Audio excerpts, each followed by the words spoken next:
ప్రవచనకారులు శ్రీమాన్ తేకం వెంకట రంగ అభిరామాచార్యులు.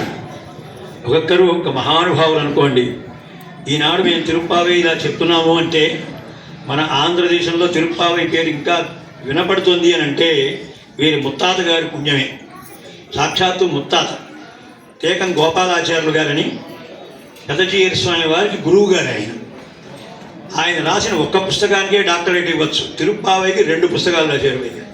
ఒకటి ఇంతలావు 15 పాఠశాలకి ఇంతలావు పుస్తకం, ఇంకో 15 పాఠశాలకి ఇంతలావు పుస్తకం రాసి వారు నిజంగా ఏ యూనివర్సిటీ వారిని గుర్తించలేదు. ఆయనకి ఏ మహామహోపాధ్యాయ మొదలు తెలియదు కూడా. అటువంటి మహా విజ్ఞాన సంపన్నులు వారి కుమారుడు రంగరామాచార్య గారు, వారి కుమారుడు వీరి తండ్రి గారు, వారి కుమారుడు వీరు మన అభ్యర్థన మీద ఇక్కడికి వచ్చారు. ఈ సభలో వారు 27వ పాసురం దాని గురించి ఇందాక అనుకున్నట్టుగా వారు సమయంలో గుర్తు చేస్తారని భావిస్తున్నాం. అస్మద్గురుభ్యో నమః. శ్రీరంగసింహగిరిదేశిక పాదసేవా ప్రాప్త అఖిల ద్రవిడ వేద రహస్య జాతం శ్రీ గౌతమాన్వయజమాశ్రిత భాగదేయం గోపాలదేశికమహం శరణం ప్రపద్యే.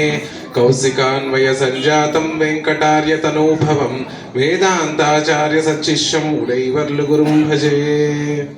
వేదికన అలంకరించినటువంటి మహనీయుల యొక్క పాదార విందాలలో అనేక దాసవులు సమర్పిస్తూ వారు చెప్పినట్టుగా మిగిలినటువంటి మహనీయులందరికీ కూడా వారు ఉభయ వేదాంత ప్రవర్తకులు, జ్ఞానాన్ని ఆ జ్ఞానాన్ని సంపాదించినటువంటి వారు, అనుష్ఠించేటటువంటి గొప్ప మహనీయులు. మాకుండేటటువంటి ఒకే ఒక సంబంధం గోపాలాచార్య స్వామి వారి యొక్క సంబంధం. దానిని పురస్కరించుకొని దాసుడు కూడా మీ అందరితో కలిసి మహనీయులు అనుగ్రహించేటటువంటి విషయాలు వినొచ్చు కదా అనేటటువంటి ఉద్దేశంతో ఇక్కడికి రావటం జరిగింది. దాసుడికి కూడా వాచిక కైంకర్యంగా ఏదో కొంచెం కైంకర్యం చేసుకోమని పెద్దల యొక్క ఆదేశాన్ని నిర్దేశించి ఈరోజు మనం తిరుప్పావై అంటే అందరికీ ప్రధానంగా గుర్తొచ్చేటటువంటి పాసురం కూడారై వెల్లుం సీర్ గోవింద ఉందన్నై పాడి పరేగుండు యాం పెరు సమ్మానం నాడు పుగజుం పరిసినాల్ నన్రాగా సూడగమే తోళ్వలియే తోడే సెవిపూవే பாடகமே நுணைய பல்கலனும் யாமணிவோம் ஆடு இடுப்போம் அதன் பின்னை பால் சோறு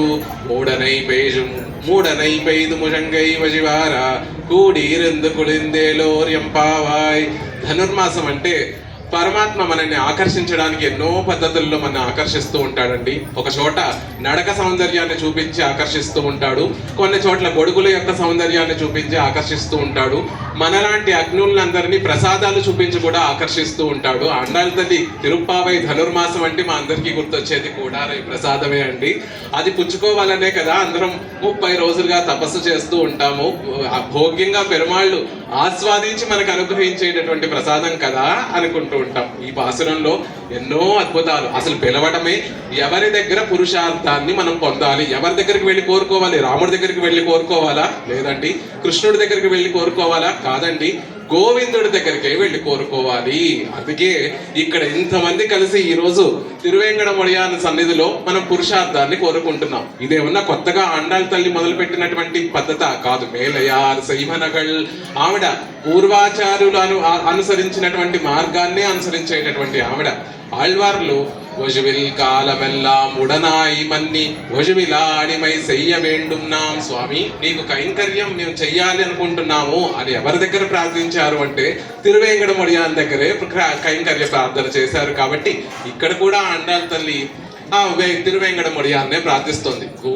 కూడారై వెల్లుం సీర్ గోవింద కూడనటువంటి వారిని కూడా తన గుణములతోటి వశపరుచుకునేటటువంటి వాడు. అసలు ఆయన పేరే గోవిందుడండి.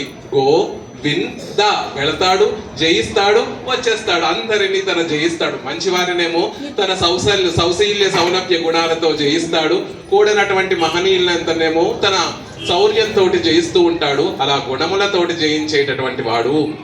అనేక విషయాలు అడుగుతుంది ఈ పాసురంలో. చెప్పినట్టుగా ఉపనిషత్తు యొక్క సారమే ఈ పాసురాలన్నీ కూడా.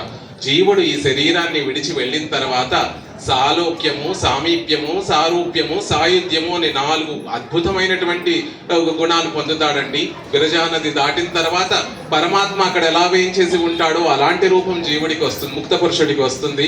పరమాత్మ లాంటి గుణములు ముక్త పురుషుడికి వస్తాయి.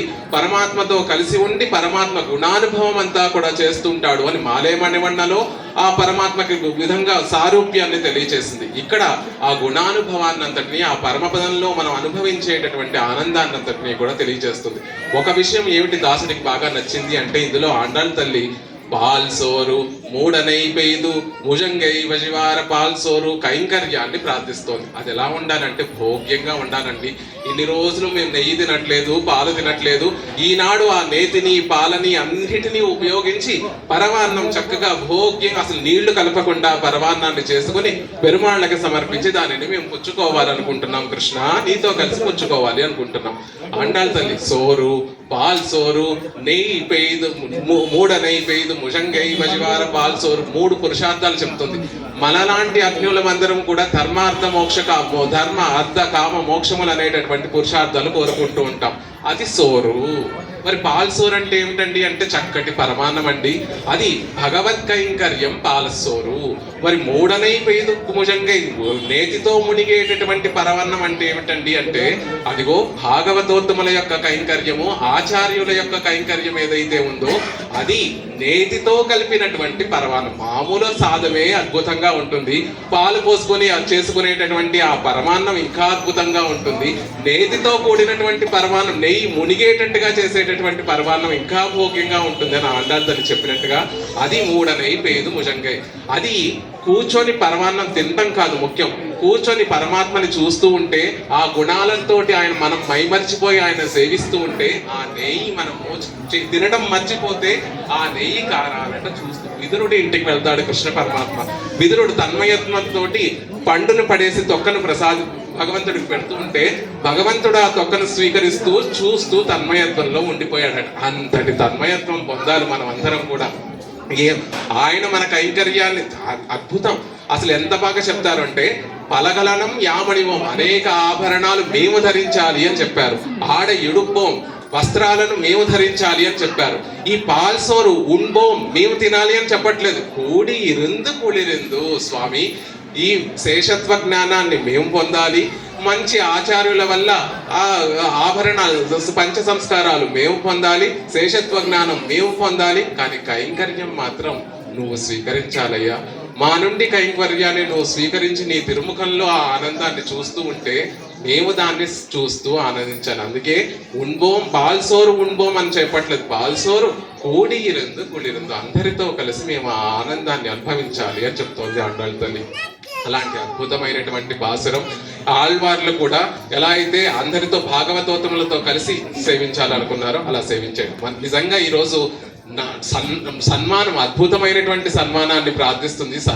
లోకంలో ఉన్నటువంటి వారందరూ కూడా ఆనందించేటటువంటి మంచి సన్మానం పొందాలి అని ఆండాళ్ళ తల్లి ప్రార్థించినట్టుగా స్వామివారి ఇక్కడికి వేయించేసి మనందరితో ఆ తల్లి అనుభవించినటువంటి అనుభవాన్ని అనుభవింపజేస్తున్నారు. అది నాడు పొగజుం పరిసనాల్ నన్రాగా. మనం చేసుకున్నటువంటి భాగ్యం 30 రోజులకి ఫలం ఏమిటి అంటే, జిఎస్ స్వామి వారిని సేవించి వారి సన్నిధిలో ఆండాళ్ళ తల్లి చెప్పినటువంటి శ్రీ సూక్తుల్ని అనుభవించడమే మనం పొందినటువంటి అద్భుతమైనటువంటి సన్మానం. అడిగేను రామానుజు గారు.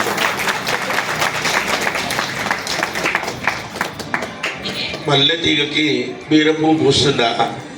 చక్కగా పెద్దల పారంపర్యం నుంచి వచ్చినటువంటి సంప్రదాయ వరవడిని అలాగే కాపాడుకుంటూ చక్కగా ప్రసంగాన్ని అనుగ్రహించినారు స్వామివారు. నెయ్యున్నో పాలున్నో తాత్కాలిక భోగ్యము శాశ్వత భోగము. అప్పుడు కాగబెట్టి ఉంచకపోతే పాడైపోతాయి పాలు. కానీ అలా పాడు కాకుండా బెచ్చబెట్టి చల్లార్చి మజ్జిగ చేసి వెన్న తీసి నెయ్యి చేస్తే డేట్ లేదు, ఎక్స్పైరిటీ డేట్ లేదు. అలా ఎప్పటికీ ఆనందంగా స్వీకరించగలిగే భోగ్య వస్తువు కూడా అప్పుడు పాడైపోయే పాలల్లో ఉండంటే ఈ ప్రకృతిలో మనలాగా ఉన్నటువంటి జీవులలో పెరుమాళ్ళని కూడా వశం చేసుకునేటువంటి అమృతత్వం కలిగినటువంటి ఆ అద్భుతమైన పాసురాన్ని మనకు తెలియపరిచి ఆనందాన్ని ప్రసాదించారు. స్వామివారికి అనేకమైన కృతజ్ఞతలు. వారికి శ్రీ తిరుప్పావై సదస్సు తరపున, కోవిల తరపున సన్మానం. చప్పట్లు గట్టిగా. ఈనాటి ఏకాసుర